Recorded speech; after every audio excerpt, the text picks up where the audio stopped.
How does the man on the moon get his hair cut? Eclipse it. Welcome to Observing with the Webb, where a high school astronomy teacher tells you what you're looking at, why it's so cool, and what you should check out. Well, really, I'm just going to tell you about the eclipse. Don't forget to check out my Podbean page, my YouTube channel, and my Twitter feed at Mr. Webb PV. And usually you can find this stuff as a podcast on Stitcher and iTunes. So anyway, bad puns aside, I'm going to focus just on the lunar eclipse for January 20th. Let me take a minute. I'm going to give you the very basics, then explain the hype surrounding it. Then I'm going to follow with a detailed description of what's going on during the eclipse with specifics, and then I'll finally round it out with some ways that I plan on imaging the event. So let's take 1 minute and talk about just the basics. What is it? Well, on the night of January 20th, the full moon will enter into the shadow that Earth casts into space, almost disappearing while turning anywhere from a copper to a dark red color. It's absolutely beautiful. It's been seen as bad omens in cultures elsewhere, but that's the idea.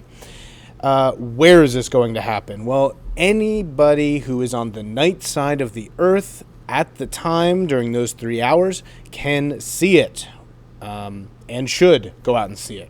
This is essentially North and South America. So when is this going to happen? Essentially, you're looking at 4 times. You're looking at 10:30 Eastern Standard Time, 11:40 Eastern Standard Time, 12:45 in the morning, and 1:50 in the morning. And what's going to happen? Well, let's go forward in time here. The moon's going to enter the penumbra. You don't need to care about that if it's just the basics. The best part is right about here at 12:30 or 10:34. Close to 10:30, that's when the partial eclipse starts. Then, as time goes by, you'll notice that it gets deeper and deeper into that inner circle, which is called the umbra.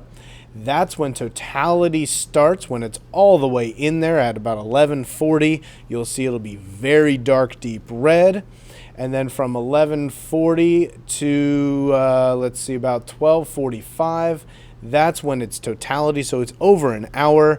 And then it comes out of the umbra and it becomes a partial eclipse again for about another hour. And that's it. It basically ends right at about 1:50 in the morning. And that's about it for the basics. I'm going to go more into detail soon, but just get out there between 10:30 and 1:50 on the night of the 20th, morning of the 21st. Adjust for your time zone. These are all Eastern Standard Time. But yeah, just dress warmly. It's a very leisurely affair. An hour of partiality, an hour of totality, an hour of partiality. That was definitely more than a minute, but at least you have the basics if you just want to get out there, okay? But what about some of the details and the hype? Let's talk about the hype a little bit first. Okay, you have probably seen a ton of headlines that talk about a super blood wolf moon. Now, okay, technically that is correct, okay? But these nicknames are really just so extra. Let me talk about them. Okay, so supermoon. Yes, the moon is actually a supermoon at this time. But what is a supermoon? Well, the moon's orbit isn't perfectly circular, okay? Sometimes, let's say this is one side, my head's the Earth, this is one part of the orbit. Sometimes the moon is a little bit closer, okay? And sometimes it's a little bit further away. This is not to scale. And what happens is when it's closer to us, it appears a little bit bigger in the sky, okay? That's fine. And when it's a little further away, it appears a little bit smaller in the sky, right? Now, do you know when this happens? Can you tell? Well, yeah, me neither, because there really isn't much of a difference between the moon here and the moon here. The closer one would be supermoon. The one further away would be the micromoon, okay? And there is not much of a difference between them. In fact, I think it's something like 13% of a difference. It's basically, if you had a large pizza, it's basically the crust is how much of a difference there really is. And when it's up there in the dark sky, nothing around it, there's nothing to compare to. Supermoons, it's kind of neat to get everybody out there, but doesn't really live up to the hype. Okay, number 2, the blood moon. Well, it's an eclipse, and that's the color that an eclipse can turn out to be, a blood moon. And so instead of calling it the blood moon, I would just call it a lunar eclipse. I don't know, maybe that's just me. Okay.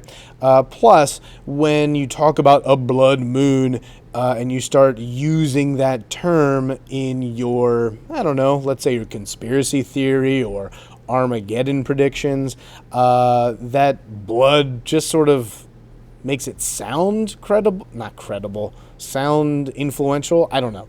But I just would avoid that if it were me. And hey, I am me, so I'm going to avoid it and talk a lot about it right here.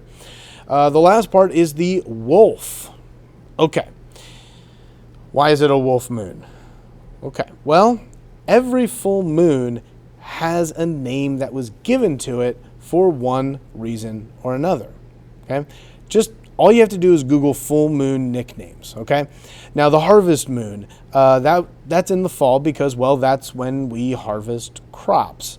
The strawberry moon is in June because that's when strawberries are in season. Flower moon is May because that's when there are a lot of flowers. But basically, you can tell that all of these names are just given based on human culture, what's important to us, and is basically just arbitrary. And there's also some question about them being unfairly attributed to Native American tribes, and I did not get to look too deep into that, but you can take a look and see why that can be sort of a conflict. So, super blood wolf moon, is it correct? Yes. But is it helpful or useful? Not really. Now, perhaps it gets more people excited about the eclipse. Okay, maybe, but I kind of would rather prefer that excitement come from reliable information and real astronomical awesomeness and not the hype. But maybe I'm just a curmudgeon. I don't know. All right, done with the hype. Here's where we're going to get into the details on how to watch this eclipse. All right, details. This is when we dive deep. All right, so let's get out and take a look at the moon on the night of January 20th. And let me go back a couple hours. There we go. Okay, that Earth's shadow is not to scale at this view. But here's the moon. It's in between Gemini and Cancer. You probably won't even really be able to see them when it's a full moon. However, you will when it gets to totality. But anyway, get out there, find the moon. It should be pretty high in the sky. In fact, let's see. Let's go to 10. At 10, it's about 56 degrees above the horizon, which is about halfway up the sky. Okay? All right, so let's take a moment here and let's center on the moon and zoom in again. Okay? See how the Earth's shadow kind of changes. All right. So here we've got the moon. Now, one thing to note here is that the Earth's shadow has two circles. It has the inner circle, which is the umbra. If you are anywhere inside that umbra, okay, if you are on the moon in that umbra, you look to the Earth, you cannot see the sun at all. In fact, it would be really cool if we sent somebody up to the moon during an eclipse like this, because they would be able to see and witness a total solar eclipse from the moon's perspective, right? So anyway, that's the darkest, most inner portion of the shadow. The umbra is that shady region. You can see this if you go outside on a sunny day and hold your hand out and look at the surface of the ground. Your shadow is not perfectly sharp unless you're really close to the ground. If you're further away from the ground, you'll see it gets a little shadowy. There's like a little transition between sunlight and the shadow. Anyway, let's talk times here. Okay, 10:10 p.m. is, I have some conflicting data here, but it doesn't really matter. I have at 10:10 the penumbral portion will start, but according to this simulation, it's 9:38. Either way, the penumbral is not really all that important because it's such a light shadow, you will probably not see anything happen. It's the lighter portion of the shadow, and it just barely dims the moon's surface, okay? So get out there if you really want to see the whole thing. Get out there before 9:40. But what you'll notice is that for a while, the moon will go into the penumbra. Now, this simulation, I will say, I think over-exaggerates how much it'll darken in the penumbral. In fact, I don't think anything's really going to happen at all. But the important part is right there, right at about 10:34. That's when the moon will start passing into the umbra of the Earth's shadow. This will pretty much be all white, and you'll start seeing a little bit of shadiness down here on that bottom left part, okay? And that's when the partial eclipse starts. So 10:34, make sure you're out there. That's when the excitement really begins, okay?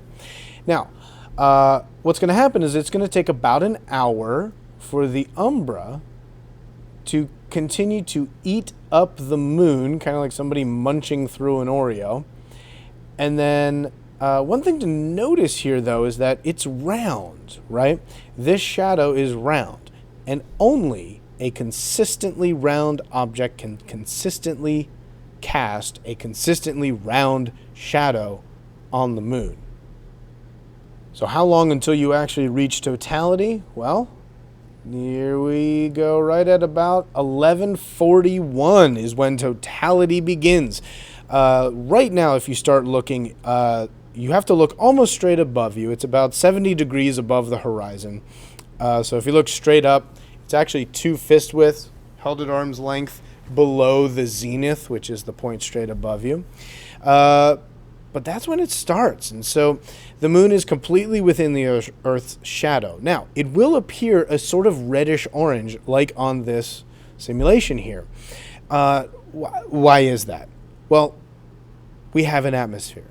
If there was no atmosphere on the Earth, that shadow would be perfectly crisp and clear. Like, it would be black. There would be nothing. You would see no light here. It would just be a black moon. However, we have an atmosphere. What does that atmosphere do? Well, the atmosphere, it does 2 big things. One, it bends the light toward the moon a little bit, okay? The light actually is going straight, and then it hits the Earth's atmosphere and bends, and some of it goes toward the moon. The other essential part there is that, remember that light is made up of red, orange, yellow, green, blue, indigo, violet, right? And the Earth's atmosphere scatters and refracts and reflects and all kinds of light stuff. All of those, except, see, blue actually gets refracted and deflected and scattered the most. I believe it's scattered. It gets scattered the most out of all the colors. That's why the sky is blue.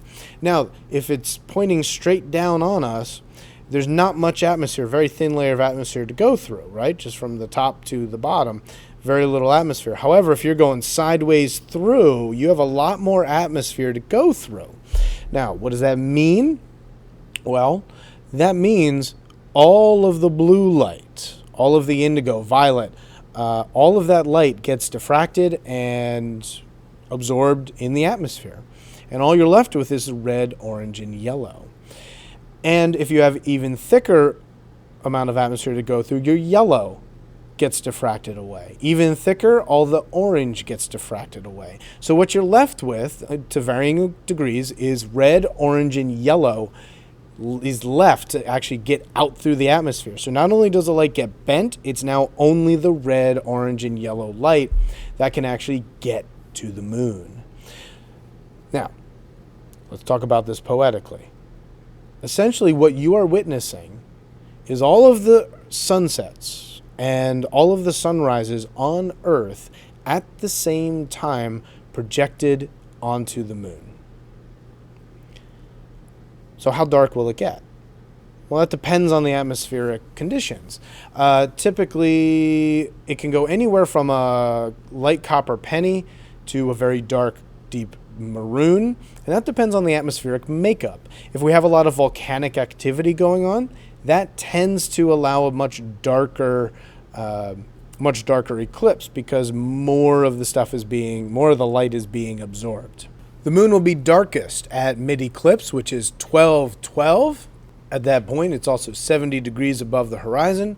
And right now, take a moment during the eclipse because here is when you should be able to find Gemini and Cancer really easily when there's a full moon, because normally it just drowns it out.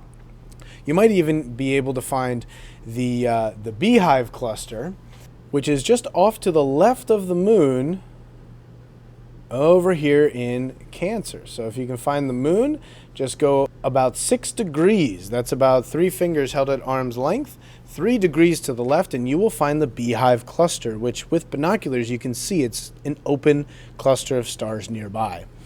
And we're back to mid-eclipse. So time passes by, it gets closer to the edge of the umbra, and right at about 12:44 a.m., totality will end because the moon reaches the edge of the umbra.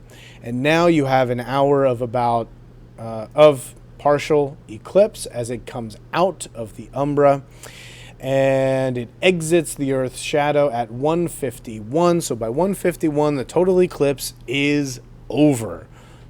Okay, except for that penumbral portion, but I don't know. Sky and Telescope says it ends at about 2:15.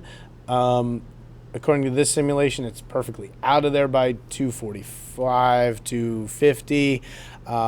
I wouldn't worry about it. Basically, once you get to 2 a.m., it's over. All right, one last thing is the photographing. How do you actually take a picture of this? Well, if you have a phone, it may not be worth it, but give it a shot. But don't depend on a phone to give you a good picture, okay? A DSLR camera or something with a zoom lens is going to be better. If you have a friend with a telescope, ask them to take their telescope out, and you can have an eyepiece on the telescope and then put your phone up to the eyepiece and take a picture that way. There's lots of techniques for that out there. You can search them up. But essentially my plan, in case mine matters, is I have a Canon 5D with a fisheye lens. That's the one I use for the planetarium, and I'm just going to put it on my deck, have it point straight up, and just take a picture every 10 or 20 seconds or so, and just get a really good picture of the sky, and then have it take longer pictures during totality, just so we can get a nice, really good view of the eclipse and string it into a video. So fisheye lens in there, then I get a full horizon. That'll be cool. Second camera is going to be my T3i. It's another DSLR camera, and I'm gonna have that hooked up to my Orion telescope, my refractor, I believe 120 millimeter refractor, and that's going to track along with the moon. It's going to give me a good view. You can see some of my past pictures with that setup. And I might even use a really cool software called Eclipse Maestro. Used it for the total solar eclipse to get really good pictures of that. And I might dive into the coding and make something, but time is not my friend lately. But okay, so I've got a fisheye lens. I've got a close-up lens with the telescope. I also have another camera lying around school, which is a Rebel DSLR, the most basic one. I'm going to put that on a Ioptron mount or a Sky Tracker mount, and have it track the night sky, but it'll take a wide field shot and track the moon at half speed. So the horizon will move and the moon will move, and I don't know, just hopefully give me something really good there. And also I'll have my phone, and I will have another telescope set up with an eyepiece, and I'll be able to look through that and maybe do some Facebook Live, Twitter Live, Instagram Live. I don't know. We'll see what happens. In case anybody wants to listen to me when they could be looking at it, I don't know, maybe you have clouds, but you can check that out. But yeah, that is the eclipse of January 20th, 2019. If you have questions, leave them in the comments. I'd be happy to answer them. But all in all, I'm very excited. Get out there on the 20th. Even if you just wake up and just take a look at it for 5 minutes and go right back to bed, just get out there and check this out. The next total lunar eclipse isn't really, at least the one that we can see, isn't until May 26th of 2021, which looks like it's going to be, I think, either right in the morning or right in the evening, so I wouldn't bank on that one. However, May 15th and 16th of 2022 is when the next total solar eclipse for the North Americas will happen. The North Americas? The Americas. So we have another 3.5 years until the next total lunar eclipse is visible from North America. So get out there, check it out, have fun, and send me some pictures. Interact with me on social media. I'd love to see what you're doing. So with that, I wish you very clear, dark skies for January 20th.